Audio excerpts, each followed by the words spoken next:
My name is Emily Wells, and the PAD taught me how to be a collaborator. Hello, and welcome to just the second episode of the Performing Arts Department PAD podcast. My name is Rob Morgan. I teach design in the Performing Arts Department at Washington University in St. Louis. Today's guest is Emily Wells. Emily Wells is a artistic director, just the fourth artistic director in the history of the Human Race Theater Company in Dayton, Ohio. We talked a little bit about her role there, and she has quite a bit of experience at Houston Grand Opera. And then before that, she was at my former artistic home, Portland Center Stage in Portland, Oregon. We also talk about, of course, her time here at WashU. So I'm very, very excited, very, very honored that Emily Wells took the time to talk to me on the podcast today. So enjoy. Let's get started just kind of asking you a little bit about how you found your way to WashU and, what you studied while you were here and lovely at the moment today, a bit overcast St. Louis, Missouri. Absolutely. I grew up in New England, right outside of Providence. And when it was time to go to college, I looked a little bit of all over. I knew theater was going to be a very important part of my college studies.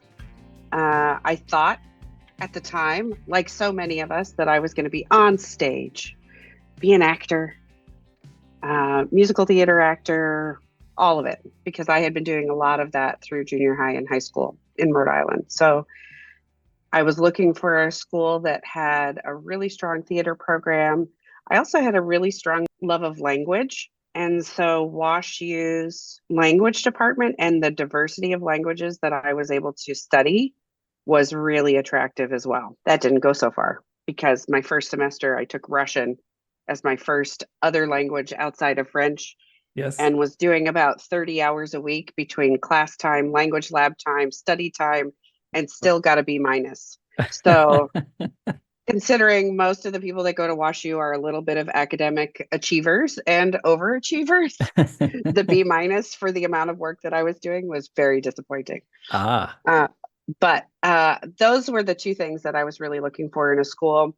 And I had probably about 7 applications in, some that were closer to home in Rhode Island, and then one famous rival up in Chicago and St. Louis. And when I visited all of these campuses, I just fell in love with WashU, the facilities there. I felt really heard when I had the opportunity to talk with Henry Schway, who was the chair of the department at the time, and validated all of my experiences. You know, this is something we talk about a lot now. Back then, we didn't really identify that as a thing, but I felt heard and seen and important for all of the things that I had done up until that point, which nice. was really important for me. And I loved St. Louis. It was a really interesting city to me. It was very different from the sort of smaller city that I grew up in, Rhode Island, and I was ready for a big change. So, Wash U, here I Yeah. came. Nice, nice, nice. And you studied, did you come away with a major in drama or a minor in drama, or how'd Yes, that work it out? was a major in drama. I think technically my diploma right there says technical theater, but Uh-huh. I did everything. I took both levels of directing. I took theater history and literature and acting classes and all of the design and tech classes. Sure.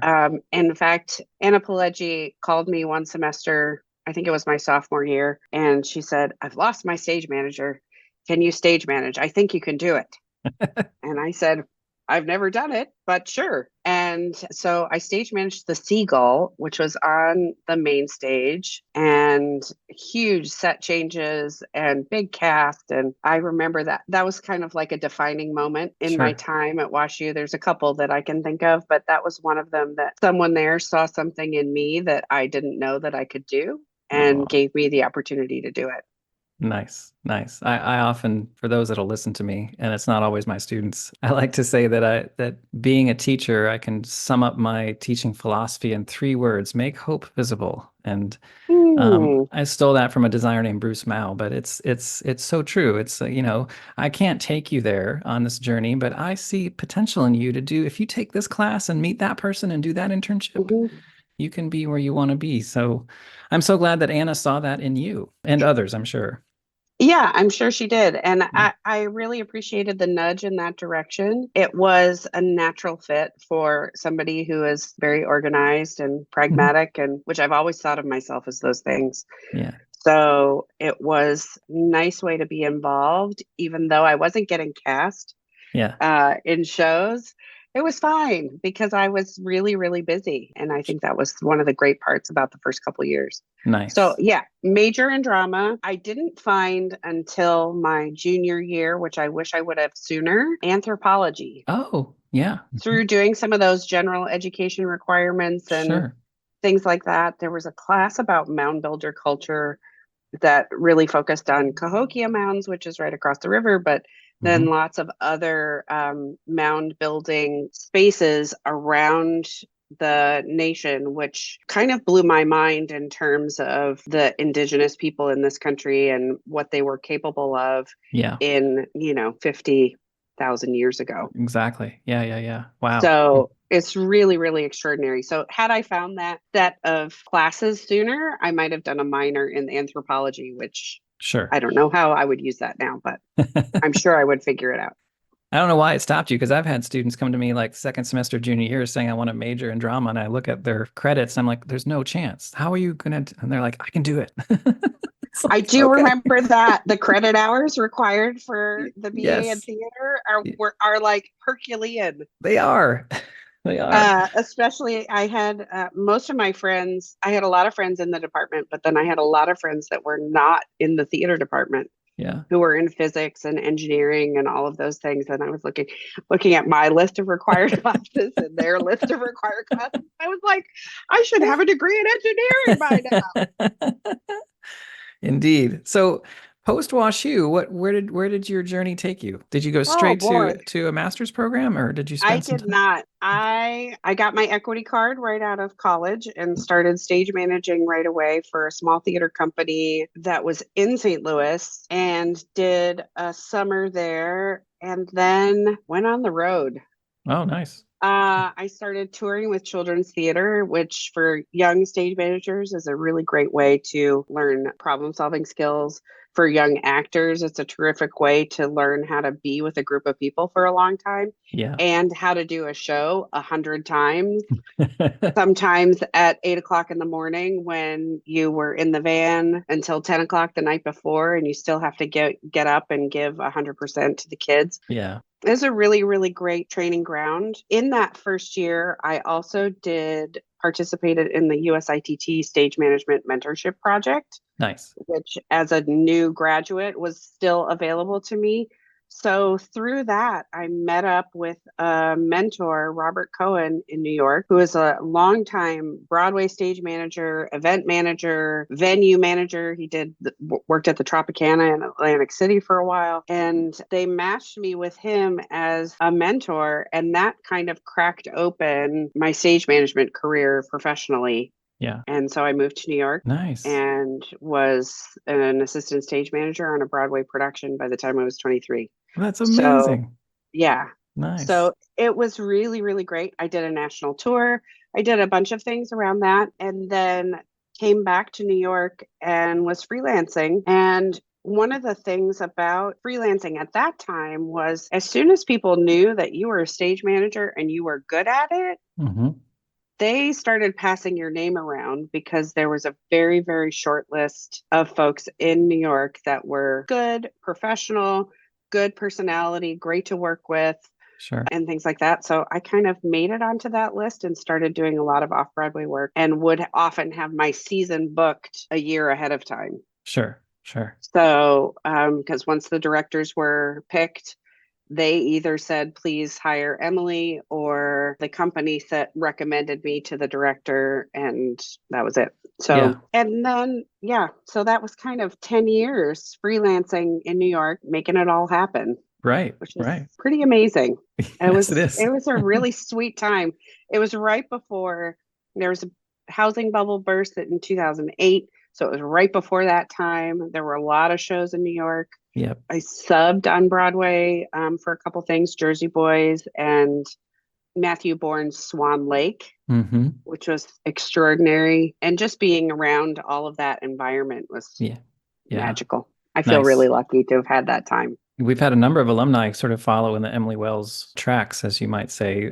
And one in particular is guest speaking virtually in my class next week. Sarah Yeah, Azizo. She's doing some shows at Lincoln Center. She's just killing it in New York. So we're that's really happy for her. wonderful. That's So yeah, wonderful. I think you're right. There's a lot that WashU teaches you that makes you a valuable commodity in that environment, in that Hmm. community. So Hmm. so yeah, so moving on from that, yeah, what I find this is sort of an interesting question or different, should I say, different answer from everybody.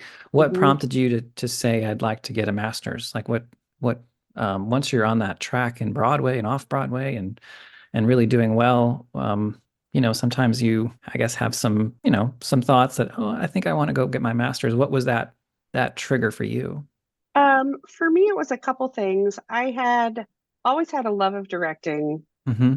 from high school through to college and knew that I hadn't yet reached the edges of my potential and what I could do in theater. Yeah. And so it was not easy to figure out where I wanted to go because I loved New York. I had been there for 10 years. So it was a gradual process. I think it took me about 3 years to find the right fit for a program, which is key Of in my course. opinion, Of course. Yeah. because you really need to know, especially going back after time in the field and working, you have to know what it is that you want to get out of it. It's Hmm. not just because, well, I don't want to go into the workforce right now, so I'm going to extend my time in university and, get another degree. But especially with a MFA, it's all purpose designed. Yeah. That Yeah. MFA is designed to focus your skills in a specific area. And I knew I wanted to study directing. Yeah. And so started looking for programs that fit my criteria in the end. Right. And my criteria was pretty specific and kind of a high bar because I wanted to come out of school with no debt. I wanted to have some teaching experience. Hmm. I wanted to have a decent cost of living so that whatever stipend I was making would go far. Hmm. And I wanted to be able to direct professionally while I was in grad school. And that is a really important asterisk on that item Sure. because a lot of programs, master's degree programs, especially in directing, they're looking to train you in a certain style or a certain set of skills or a certain set of expectations. Yeah. And I had already been working in the business and had worked a lot with a lot of different directors, and I could feel what my voice was inside. Yes. Yes. So I Yes. didn't need somebody to show me what my voice was. I needed the time to just experiment, play, try some things, fail, Yeah. um, and Yeah. then come out certain of what I was able to do. Very smart. So does such a program exist? It sounds like a unicorn. It did for me. It really did for me. No one person, I think, has the same kind of needs, but for me, it was at University of Memphis, Hmm. and it happened that the combination of faculty there was like the unicorn faculty for me. Sure. I had two mentors throughout my time there. One who was an expert in narrative theater, which is very, story driven and symbolically motivated and gestural. And the other one who was, very much a director's director and script analysis and how you take that and bring that to life in the world. So we had these two very different styles, but that were exactly what I wanted to immerse myself in. Yes. Yeah. And their Playhouse on the Square operates in Memphis, Tennessee, and they run 3 stages, now 4, I think. Wow. And I was like, okay, great. There's going to be an opportunity to direct there or at one of the community theaters in town. I Sure. was okay with that because most of them paid their directing positions. Oh, good. Hmm. So, Nice. like, Yeah, I think cost of living, check. check. Tuition waiver, check. Yeah. Stipend while I'm there, check. Yep. Teaching opportunities, check. And directing opportunities. And it's a program that I am really excited about and what Yeah. I'm going to learn while I'm there. Yeah. Yeah. It was a no-brainer. Exactly. Like you, I've been blessed to have some really amazing mentors, and one of the best pieces of advice I got from a mentor in undergraduate school was when you go to grad school, you don't want to learn from what you've been told. You want to learn from what you've truly experienced, So Hmm. that's an argument every time, I think, to go from undergrad to some level of professional work and forever, however long you wish, and then Hmm. go back. And there was a class I was in grad school. I'm sorry, this is about you, not me, but there's one specific instance where we had a guest who was supposed to show up and talk about, I forget what, Broadway set design or something like that. And he didn't show for whatever reason. And so my teachers were, it was a team talk class, and these three professors are up there going, well, what do y'all want to talk about? And none of my classmates said anything. And I just raised my hand and I said, I want to know how you do your taxes as an artist. Like, what can I write off? Like, this is Hmm. boring stuff, but I was out there in the world and it's not Hmm. easy, So this is back in Yeah. the day. This is going to date me. I'm like, can I Yeah. write off a video from Blockbuster?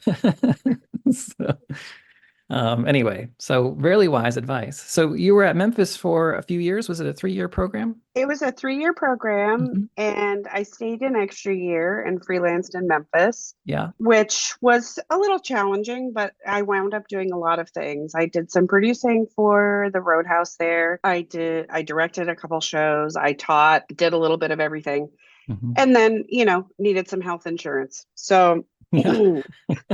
went back to stage managing for a little bit and moved to Portland, Oregon. Yeah. Uh, and I was there for 4 years where I met my husband. Oh, nice. And so I worked as a stage manager at Portland Center Stage, hoping that I would be able to direct while I was in Portland.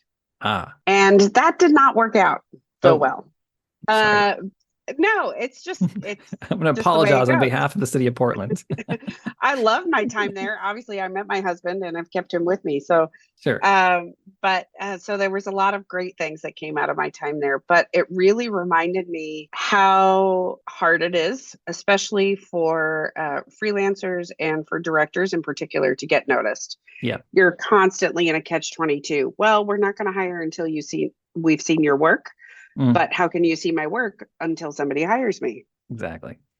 Yeah. So Yeah. that is one thing that I am really trying to change in my community now is Right.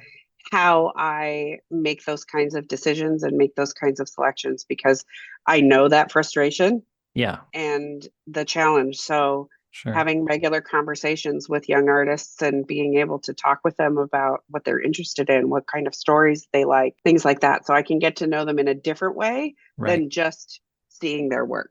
Right. Right. So So Portland for 4 years and then Portland for 4 years and then Florida for a year. My ah, husband got a job in Florida. nice. And at that time, I was pregnant with our daughter. So I took a little downtime. I did a little bit of directing, but also a lot of self reflection Hmm. because nothing changes your world like bringing in a small human into it. So, Yep. so I said, okay, Wells, what are you going to do? Are you going to freelance for the rest of your life or are you going to get a real job? I love that you call yourself by your last name. Okay, Wells. Like you're a football coach. Come on in here, Wells. Well, in that moment, I needed to give myself some coaching. I love it. So I had started while I was in Portland. I had started a online certificate at University of Massachusetts Amherst Hmm. in arts management because one thing an MFA doesn't really give you is sort of the nuts and bolts of the administration side of Sure. running a theater company, working within creative economy, lobbying, all of those kinds of things that are a necessary part of our business. So I knew I wanted to enhance that part. It was cost effective for me to do it that way as a certificate. So I finished that while I was pregnant Wow. and got my Impressive. certificate Yes. and building budgets and reading budgets and get to know Excel, friends, trying to think about all of those things and what convincing arguments are for the value of the arts. So I did that. And then after we had our daughter, I said, okay, I'm ready. I think I know where I need to go next because I know where I want to end up. And where I thought I wanted to end up was as the artistic director or executive director of a performing arts center. It didn't have to solely be theater. Hmm. Could be theater, dance, maybe the host space for a number of companies. And I thought that's where I want to go because I love both curating and practicing in the creative side of things. But I'm also really good at this other side, which is the pragmatic, the business, the administration. That's where we're going. Yeah. And my husband said, well, this wasn't the best fit down in Florida, so you guide us of where we're going next. Sure. I said, great. I've just had a baby. Sure. So I started looking, and we kind of narrowed it down to New York City or Houston, Texas, as places to kind of focus the search, because the country's big and there's a lot of opportunities out there. So I focused my search in those two places. Houston, because I had family there, and New York, because I had spent 10 years in New York and was like, we can rebuild the village. We'll be good. And Houston won. I was offered a job in the Community and Learning Department, formerly known as HGO Co. at Houston Grand Opera. Yeah. And my role was basically serving as the creative producer for the department, doing commission agreements for new operas, guiding those new operas through their production phase to realization, connecting the opera to the community, and really investing in this program called Song of Houston, where we wrote and told stories of contemporary Houstonian life. And it was really fascinating. It was absolutely wonderful. And I certainly went into that role with a list of things that I wanted to accomplish while I was there, because it was also my first full-time job. Oh, wow. Yeah. Which I do remember this. And if Curleen listens to this, she'll probably laugh because she knows. But after I hung up with her and she offered me the job and I said yes, that was my boss. I hung up and I said, what have I done? I've gone from the freelance world to the full-time world. But it was great.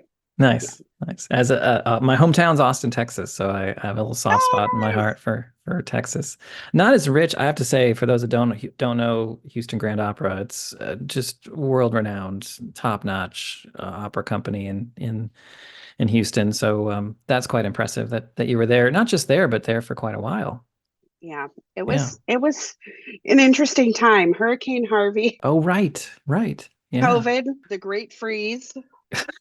Were you using your daughter's bassinet for firewood? What did it come to? Actually, we were very lucky. Our power only went off towards the end of the big shutdown. Sure. During the freeze. So yeah. We had, during COVID, like many people, we bought a small travel trailer. So we decamped to the travel trailer and turned on the heat. But then the power came back on, so we went back inside. I think getting a travel trailer is actually a requirement to being a Texas citizen, if I'm not mistaken. Kind of. Yeah, I think you might be right. Either that or a bass boat. One of the two, I think, is important. Or an ATV. There you go. That's right. It's one of three. Yes.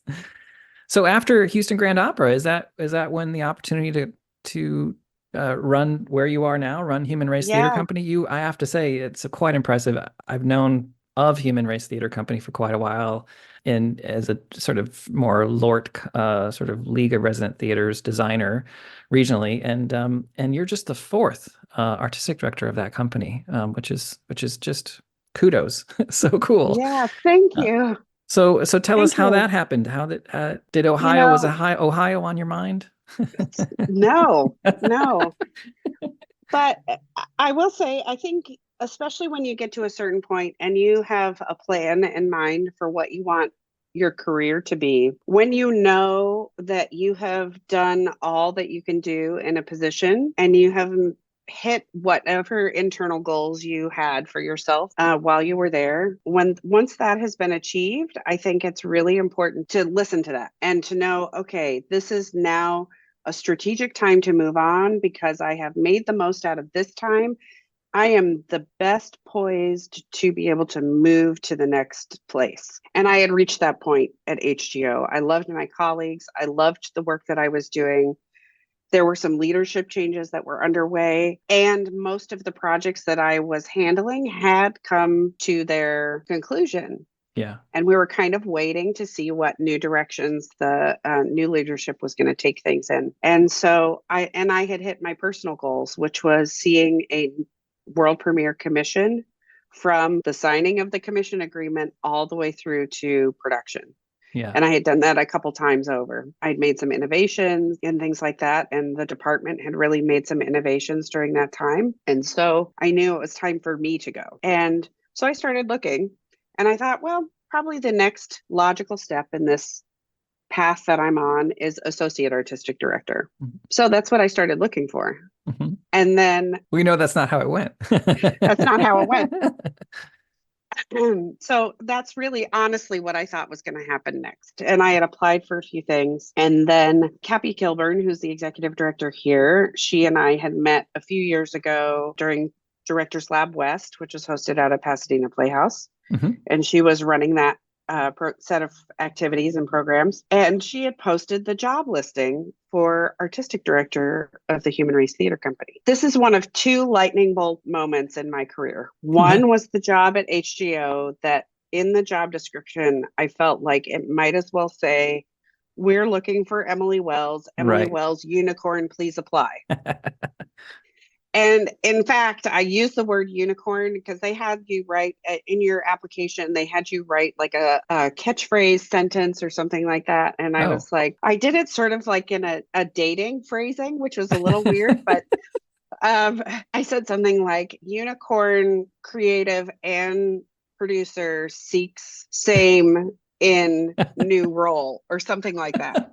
For long walks on the beach. For long walks on the beach and world premiere operas. Nice. So when I saw this job description, I had the same feeling Oh, nice. Nice. where Sometimes you I just said, know, right? You just know. this job might as well say, Emily, this is for you. Wonderful. So I reached out to Cappy and I said, hey, I think what I've been doing lately and who I am might be a really great fit. Mm-hmm. I never did this, by the way. In my freelance career, I was very bad at this part of things. Uh-huh. But because I saw the thing that I knew was destiny, I felt more comfortable putting myself out there and saying, I want this. We had an informal conversation. And at the end of that conversation, she said, Emily, please apply for this job. Oh, wonderful. And I did. And then it was a very long 6 months to wait until the final round and the final decision by her and the board.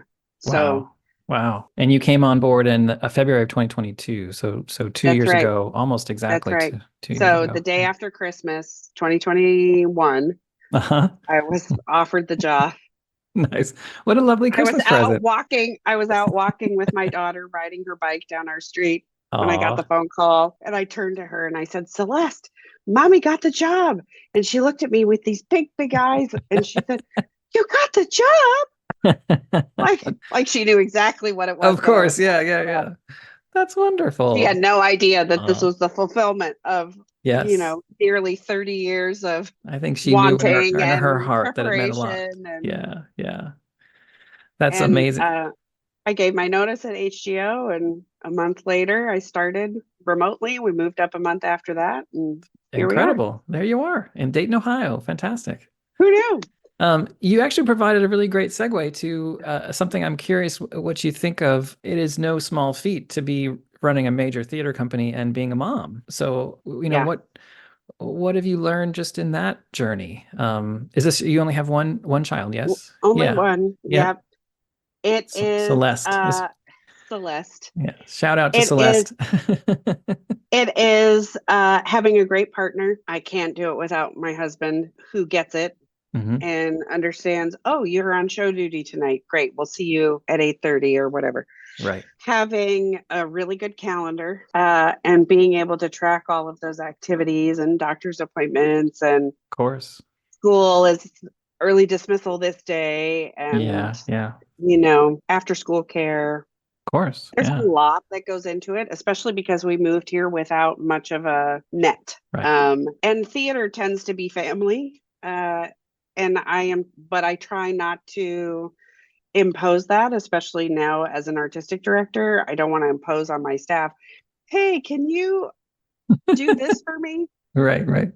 Not cool. Yeah. Wow. So it's a juggling act for sure. And there are days when she comes into the office with me and she has some toys in the corner and arts and craft supplies and stuff like that. And she just has to hang out with mommy. Yeah. And she wants to be an artistic director when she grows up. So I guess I'm doing something right. Yes. I love that. You've it's been such a delight to chat with you. I want to kind of circle back to to the beginning, I guess, from the perspective of this podcast. And you said that the PAD taught you how to be a collaborator, and you've, as you've also said, seriously, you've not uh, missed any work. You've not had work Hmm. ever since you left WashU. What about what you learned here might not only inspire students, but also us kind of calm the nerves that maybe family members have Sure. for a student here that has decided to major or minor in drama. So I think there's a few things. For me, certainly the well-roundedness of what I was expected to study within the theater department and outside of it made me, I hope, a good human. So that means that I can function in a wide variety of settings, talk about a wide variety of subject matters that maybe I wouldn't have otherwise felt as comfortable doing. I mean, I still remember taking Earth and Planetary Sciences and Women's Studies, and which is now Gender and Women's Studies, Correct. anthropology, and all of this wide ranging variety of classes that opened up my worldview, made me a compassionate listener. And those are things that are 100% part of collaboration, because what we do in the arts is working together on a daily basis and trying to be the best listener that I can be every day, whether it's reading a script, whether it's talking to an artist or talking to a donor or a board member or one of my staff. My job is to listen and then be able to act on and respond to what it is that they're saying to me or sharing with me. And if I Yeah, can't do that, then I'm doing them a disservice. sure. So I think that is one of the biggest things, that having that sort of really rich educational ground with people who are leading in their field beyond my imagining. I mean, I always loved astronomy and earth and planetary sciences. So being in that lecture hall in like basic, in the 101 class, for lack of a Yep, better word, for sure. was like, oh my gosh, you're a Yeah. celebrity. So I think having that experience, I think the fact that at least while I was there, students were really encouraged to take on a variety of different roles.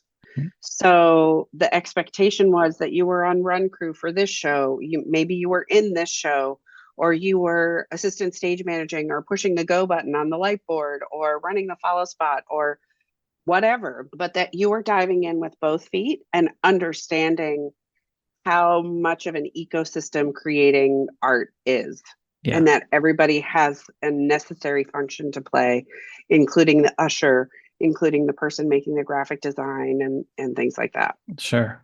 Oh, that's so good because I mean, it is so true. It's such a holistic education here, and a BA versus a BFA, which is what we offer as a BA, I think just made you such a wonderfully successful director, stage manager, producer, you name it, at whatever stage of your career. And on behalf of myself and my colleagues, who many of whom you remember, I just want to say that thank you for taking the time to be on this podcast, but also thank you for echoing what we know in our hearts to be true, which is a drama major, a drama minor, or any involvement in drama is going to serve that student well, and it clearly has done so for you. Yeah, I love my time at WashU. It was both of my university experiences were exactly what I needed when I needed them. Nice, nice. Wow. Well, great. Is there anything else that you'd like to share? I think I've covered everything on my pseudo agenda, but Oh, what's yeah. that? Talk about Wow. baby. No, I was thinking about this Yes. before and I hadn't found a way to talk about it. But one of the things that I found the faculty so good at is if Yeah. you could make a case for why you needed to do something, they were 100% supportive and would, make way and make space for you to do that thing. Hmm. And I remember my senior year, I was in directing too, Mhm. and Bill Whitaker was teaching that class. And we said there were 7 of us in the class, and we said we'd really, really, really love to do like a more presentational showcase at the end of the semester. Can we please do it? like with lights and furniture from prop storage and all Sure, of this sort sure. of stuff. And I remember Bill saying, well, if you can convince Rick Kuykendall, who was the lighting design professor and TD at the time, if you can convince him to let you use the space, then you can do it. Nice. I was like, all right, gang, let's go. We're going to do this. And so we came up with, okay, here's what the running list of the program would be. This is baby producer Emily coming into Absolutely. play. Yeah, I can hear it. We're going to put together the run time. Here's going to be the name of the evening. We're going to print flyers. Here's where we're going to put them. We did it all. And we convinced Rick to let us use the space and hang some light and use some stuff out of stock. Sure. And so we did it. Nice. And I think, so I encourage you, students, current students, as well as prospective students, to really ask for what it is that you want and make a case for it and understand what it is that you're asking for and the responsibility you're asking the school, the faculty to give to you, and then live up to that. Because then you're not letting yourself down, just like you're not letting them down. And I think we had such great, wonderfully challenging faculty that really waited to say that was good. And so we had to really build our own taste level and mechanisms to know inside when the work that we were doing was worthy of that. Yeah. So don't be afraid. Just go for it. That's great advice. I can't tell you how many times students much like you have blown me away, have impressed me so often. Like, I didn't know this was in them. I thought this was a biomedical engineering major, but look at how they can do X, Y, or Z. I didn't even know they had this in them. And that's really what I think teaching and mentoring is all about, is just having your students surprise you in the most wonderful, wonderful ways. So absolutely. So thank you for being one of those students before I was even here. But thank you. I'm sure Bill and Anna can remember those types of interactions with Emily Wells. I'm sure they'll be like, what does she want now? Well, I'm going to sign off by calling you by your last name, as you call yourself, Wells. Thank you so much for being on the PAD podcast and being one of our first guests ever. I'm still figuring out how to do this, and I have no clue how many people will be listening. And as I've said before, my colleagues in specifically sound and audio would be horrified that I'm around any kind of audio software. But here I am putting this thing together and hoping for the best. So thank you for indulging me.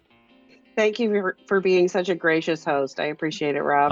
Well, thank you. Go Bears. Go Bears. Thank you to Emily Wells for joining the podcast. Very, very appreciative of her time. She is the artistic director of Human Race Theater Company in Dayton, Ohio. You can find her on LinkedIn and keep track of everything she's doing in the theater world. Until next time, thank you for joining the PAD Pod.